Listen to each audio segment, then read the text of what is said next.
Before I ever set foot in Japan, the country was a distant dream, a place I had only glimpsed through stories, films, and fleeting images online. It was a place that lived only in my imagination, painted with the delicate pinks of cherry blossoms and the tranquil greens of mossy gardens. I had seen the bustling images of Tokyo, the neon-lit nights, and the endless crowds crossing at Shibuya, a city that never seemed to sleep.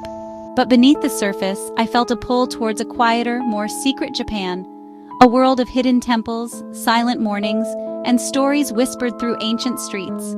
It was a whisper on the wind, a gentle invitation to look beyond the guidebooks and glossy travel magazines, to seek out the soul of the country for myself. The decision to go was made with a flutter of excitement and a little bit of fear, a leap into the unknown with only curiosity as my guide. I packed my bags not just with clothes but with an open heart and a curious spirit, ready to embrace whatever surprises awaited me. I wanted to see the Japan that existed in the quiet laneways, where the past lingers in the air and every corner holds a new discovery. And in the taste of food prepared with centuries of tradition, each meal a story, each flavor a memory passed down through generations. My plane descended through the clouds, revealing a patchwork of deep forests, neatly tended fields, and villages nestled between mountains, a landscape both timeless and ever-changing. This was not the concrete jungle I had half expected, but a land where the modern world lived in harmony with the ancient earth, where bullet trains glide past centuries-old shrines. From that first moment, stepping into the crisp air and seeing the landscape unfold before me, I knew this trip would be special, a journey of discovery, not just of a country, but of the soul. Come, let us begin this journey together and see what wonders await us just around the corner, in a land where every moment is an invitation to explore, to learn, and to be transformed. My adventure began by turning away from the dazzling lights of the big cities. My first destination was Tsumago-juku, a small village in the Kiso Valley. Stepping onto its main street felt like walking through a portal into another time. The wooden buildings, with their dark timbers and paper screen windows, stood as they had for centuries. There were no cars, just the sound of my footsteps in a nearby stream.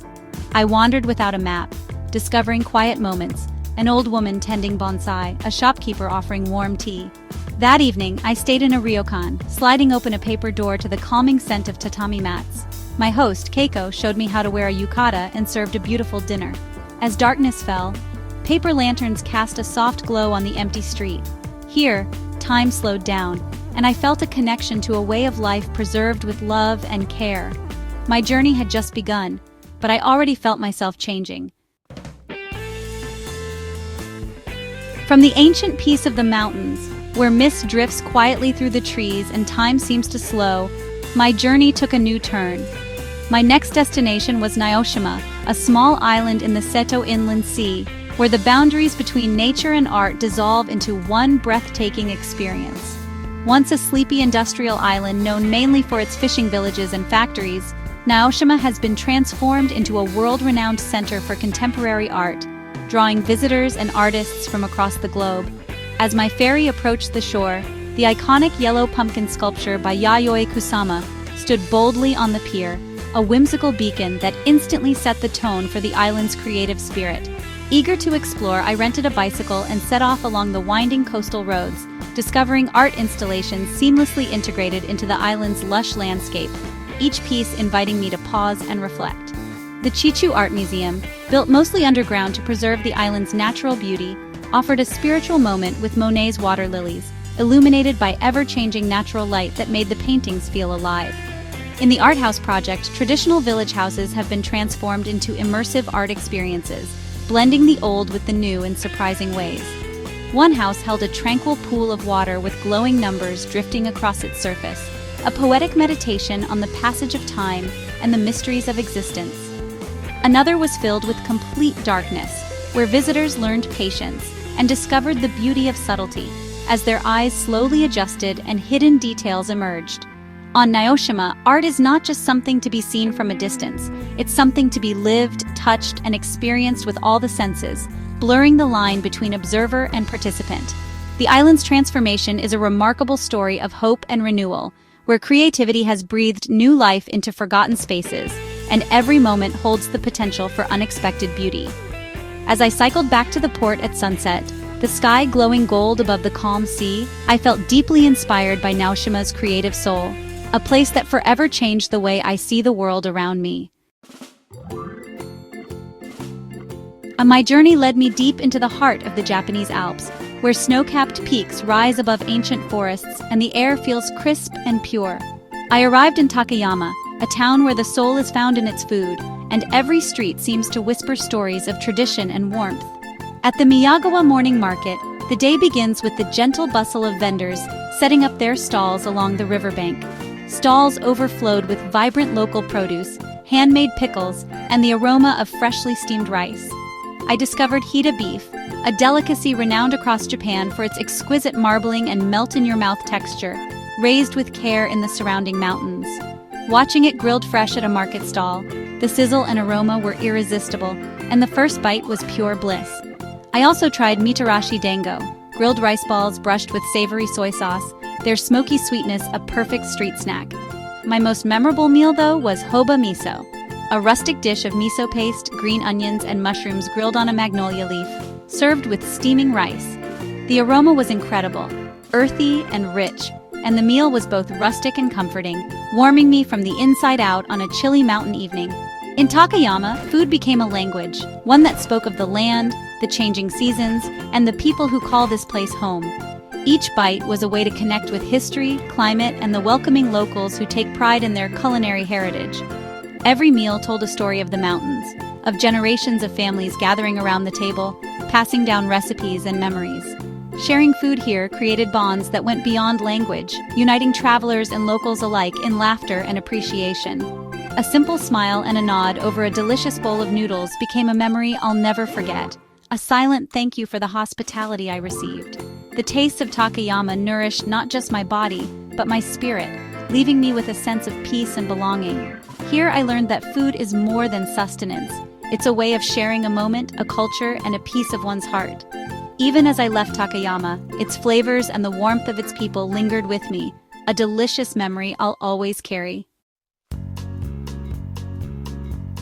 Leaving the mountains, I traveled to Kanazawa, a city where history lives on. In Nagamachi, the old samurai district, narrow lanes and mud walls echoed with the past. I visited Nomura-kei, a restored samurai house with painted screens and a tranquil inner garden. Sitting on the veranda, I felt the immense sense of history in the air. Kanazawa is also home to Kanroken, one of Japan's most beautiful gardens. Winding paths led me past ancient pines and tranquil ponds, each view a perfect painting. Here I learned about wabi-sabi, the beauty of imperfection and impermanence. Kanazawa wears its history with grace, showing that the past is to be lived with and cherished. The city taught me to find beauty in the natural process of aging and change. Throughout my journey, it was the people who captured my heart. I was touched by small, quiet moments of kindness from strangers. Lost in a small town, an elderly woman walked me back to the main road, smiling all the way. On a rainy afternoon, a noodle shop owner invited me in for tea, offering warmth and comfort with no expectation. In markets, vendors offered samples, delighted by my enjoyment. On trains, people helped with luggage and directions. Dining alone in an izakaya, local businessmen shared their sake and stories, bridging the language gap with laughter. These encounters taught me that the true heart of a country is its people. The Japanese concept of omotenashi, wholehearted hospitality, was everywhere. Kindness was a universal language, breaking down barriers and making me feel welcome. These moments of connection became my most cherished souvenirs. They made me feel not just like a tourist, but a welcome guest. Japan's warmth and generosity left a lasting impression on my soul. For the final leg of my journey, I traveled to Yakushima, an island of ancient forests and towering cedar trees. The air was heavy with the scent of rain and moss, the city's noise replaced by the sounds of nature. I came to experience Shinrin-yoku, or forest bathing, immersing myself in the atmosphere of the forest. Guided by Kenji, a local, I learned to walk without a goal, to touch moss, and to listen to the water. The forest felt like a living cathedral with giant cedars and a glowing carpet of moss. It was the inspiration for the landscapes in Princess Mononoke, and it felt enchanted. Standing before a 7,000-year-old tree, I felt a profound connection to something greater. The forest washed away my worries, leaving me calm and clear. Forest bathing became a meditation, a healing for the soul. Yakushima reminded me of our deep connection to the natural world and the importance of preserving it. As my time in Japan ended, I reflected on the journey from a quiet tea house in Kyoto. I realized the most significant journey was an internal one. Japan taught me mindfulness, being present in the moment, whether watching a tea ceremony or sitting in a Zen garden. I learned a quiet, resilient strength, seen in ancient trees and the dignity of everyday life. This strength was found in patience, discipline, and respect. The journey stripped away the non-essential and helped me reconnect with myself. The kindness of strangers and the simplicity of life opened my heart. I returned home with a new perspective, calmer, more observant, and grateful for small wonders. Japan gave me the gift of understanding that the greatest adventures lead us back to ourselves. The lessons I learned will stay with me forever. My journey through Japan was a tapestry of beauty, kindness, and reflection. I hope these moments inspire you to seek your own adventure. Japan is a country of layers, secret corners, and warm hearts. You don't need to be a seasoned traveler. Just bring curiosity and an open heart. Step off the main road, talk to locals, try unfamiliar food, and visit places not in your guidebook. It's in these unplanned moments that the true magic of travel happens. Let Japan call to you as it did to me, leading you on a path of discovery. Pack your bags with curiosity and leave expectations behind. Your adventure is waiting, ready to begin whenever you are, and I promise it will be more wonderful than you can imagine.